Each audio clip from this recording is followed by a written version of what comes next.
بسم اللہ الرحمن الرحیم اللہم صلی علی محمد وعلی آلہ وعطرتہ بعدد کل معلوم لک۔ دوستو، حضرت موسیٰ علیہ السلام ایک عرصہ دراز تک فرعون کو ہدایت فرماتے رہے اور آیات و معجزات دکھاتے رہے، مگر اس نے حق کو قبول نہ کیا بلکہ اس سے بھی زیادہ سرکش ہو گیا،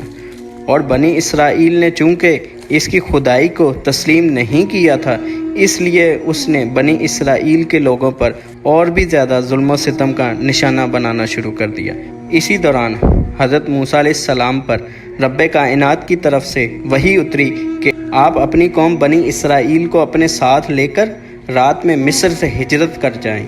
چنانچہ حضرت موسیٰ علیہ السلام بنی اسرائیل کو ہمراہ لے کر رات کی تنہائی میں مصر سے روانہ ہو گئے۔ جب فرعون کو پتہ چلا تو وہ بھی اپنے لشکر کے ساتھ بنی اسرائیل کی گرفتاری کے لیے چل پڑا۔ جب دونوں لشکر ایک دوسرے کے قریب ہو گئے تو بنی اسرائیل فرعون کے خوف سے چیخ پڑے کہ اب تو ہم فرعون کے ہاتھوں سے گرفتار ہو جائیں گے، اور بنی اسرائیل بہت زیادہ پریشان ہو گئی، کیونکہ ایک طرف ان کے پیچھے فرعون کا خونخوار لشکر تھا اور آگے موجیں مارتا ہوا دریا تھا۔ لوگوں نے موسیٰ علیہ السلام سے کہا کہ ہم بالیقین گرفتار ہو جائیں گے، تو حضرت موسیٰ علیہ السلام نے فرمایا ایسا ہرگز نہیں ہو سکتا، کیونکہ میرا رب میرے ساتھ ہے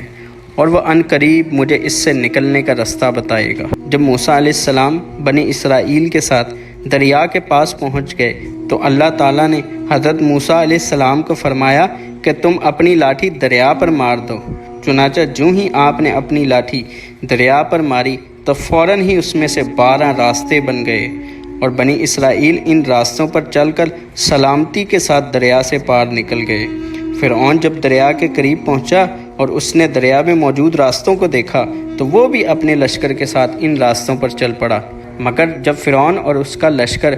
دریا کے عین بیچ میں پہنچا تو اچانک دریا موجیں مارنے لگا اور سب راستے ختم ہو گئے، اور فرعون اپنے لشکر کے ساتھ دریا میں غرق ہو گیا۔ اور جب فرعون دریا میں غرق ہو گیا تو بنی اسرائیل کو خوف لاحق ہو گیا کہ کہیں وہ زندہ نہ ہو، تو اللہ کی ذات نے فرعون کی لاش کو دریا سے باہر پھینک دیا، اور اسے دیکھ کر بنی اسرائیل کو یقین آ گیا کہ فرعون واقعی جاں بحق ہو گیا ہے۔